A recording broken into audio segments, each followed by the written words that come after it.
Pemirsa, buruh dari berbagai elemen kembali menggelar unjuk rasa di depan gedung DPR RI Jakarta. Pegawai dan tenaga ahli DPR hari ini memilih bekerja dari rumah atau WFH.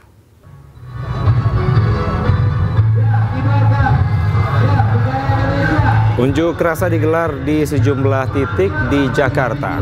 Warga yang akan beraktivitas diimbau hindari sekitar gedung DPR RI Jakarta dan sekitar Gambir hingga Patung Kuda Jakarta Pusat. Skenario rekayasa lalu lintas telah disiapkan namun bersifat situasional. Selain itu, opsi rekayasa juga disiapkan KAI Komuter Line di pelintasan Tanah Abang Palmerah. Pengguna KRL diimbau memilih stasiun alternatif keberangkatan selain stasiun Palmerah. Ini merupakan isu perjuangan buruh Indonesia. Saat ini buruh masih memadati depan gedung DPR RI dan berikut laporan rekan kami Anissa Rizkia dari lokasi.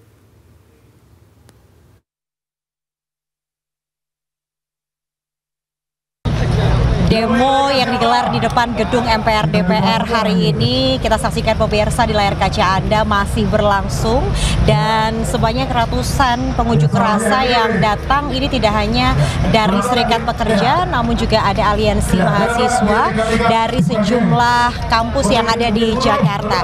Namun kalau saya bisa menggambarkan begitu ya, untuk situasi di Jalan Gatot Subroto ini memang sudah tidak bisa dilintasi oleh kendaraan roda 4 maupun kendaraan roda 2 dan juga transportasi umum karena Jalan Gatot Subroto ke arah Selipi ini ditutup total.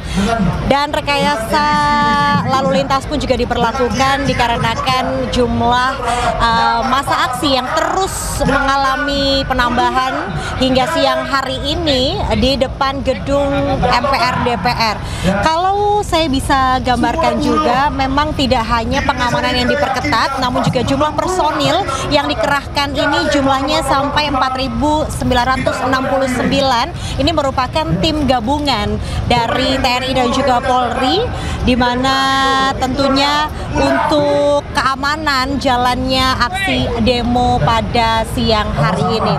Adapun beberapa tuntutan yang diorasikan oleh para pengunjuk rasa, diantaranya yang pertama yaitu para pengunjuk rasa meminta agar pemerintah menghapus sistem outsourcing, kemudian menaikkan upah minimum para pekerja, dan pemerintah bisa meningkatkan upah minimum pekerja dengan angka ditambah 8,5% hingga 10,5%.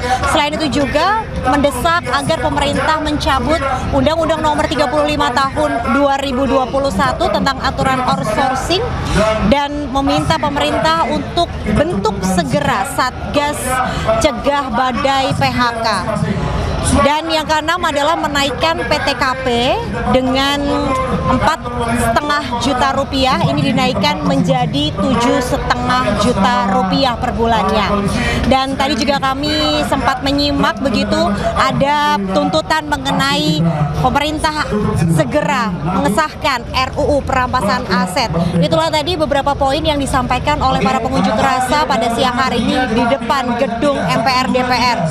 Demo yang berlangsung kondusif dan juga damai ini tentunya diikuti berbagai elemen buruh begitu, yang mana menurut informasi yang kami dapatkan dari gedung DPR sendiri begitu, ada himbauan kepada para pegawai untuk bisa bekerja dari rumah karena memang akses menuju ke dalam gedung ini memang sejak pagi tadi sudah dilakukan pengetatan dan pegawai pun juga mengalami kesusahan untuk masuk ke dalam gedung begitu. Dan selain itu juga pemirsa, untuk sampai saat ini memang dari rekayasa lalu lintas pun masih diberlakukan, melihat nantinya semakin siang akan ada pergantian begitu elemen buruh yang akan menyuarakan kembali begitu apa saja aspirasi-aspirasi di demo buruh hari ini. Dari Jakarta, Anissa Rizkia, Oki Mahendra, iNews melaporkan untuk Anda. Sementara pemerintah ingatkan masyarakat agar tidak mudah percaya dengan informasi yang beredar di media sosial. Terlebih saat ini teknologi semakin maju dengan hadirnya kecerdasan buatan atau AI. Presiden ya membahas segala macam ya tentang situasi di Hal tersebut disampaikan Kepala Badan Pengendalian Pembangunan dan Investigasi Khusus atau Bapisus Aris Marsudianto usai rapat terbatas bersama dengan Presiden Prabowo Subianto di Kompleks Kepresidenan Jakarta. Aris menyebut masyarakat harus menyaring informasi yang diterima dan jangan terpengaruh dengan hoax. Presiden meminta seluruh jajaran pemerintah bersama dengan aparat keamanan menjaga stabilitas nasional agar pembangunan berjalan sesuai rencana. Presiden sendiri mungkin ada nggak yang disampaikan lewat Bapak tadi saat rapat di dalam? maksudnya? Jadi Pak Presiden apa memberi imbauan atau pesan juga melalui menteri-menterinya gitu Pak? Ya itulah petunjuk dari Pak Presiden ya untuk menjaga kondusivitas ya di negeri ini karena pemerintah sudah on the right track ya untuk pembangunan ini, program-programnya sudah berjalan dengan baik ya, sudah sampai ke bawah ke masyarakat ya. Itu marilah kita junjung rasa persatuan karena Indonesia akan maju dengan satu kunci yaitu. Pemirsa, warganet digegerkan dengan isu penggunaan ompreng atau food tray makan bergizi gratis yang diimpor dari Cina diduga mengandung minyak babi. Pemerintah pun hingga kini masih belum menemukan bukti akan hal tersebut dan akan melakukan cek and recheck.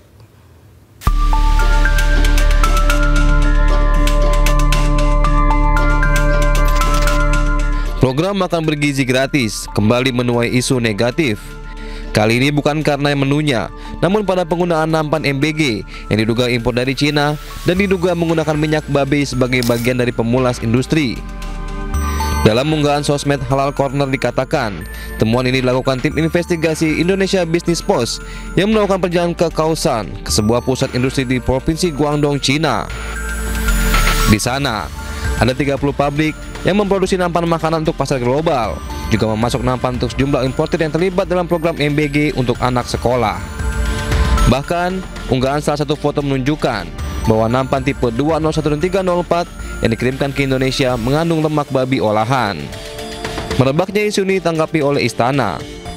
Pemerintah berjanji akan menindaklanjuti temuan dan melakukan uji ilmiah dengan BPOM. Sejauh ini kita tidak menemukan. Tapi kalau memang ada kekhawatiran soal itu, kita uji di sini. Bisa diuji di BPOM, tadi saya sudah koordinasi sama Kepala BPOM. Kepala BPOM bilang, oh kita bisa uji kok. Untuk membuktikan itu nanti kita tunggu aja.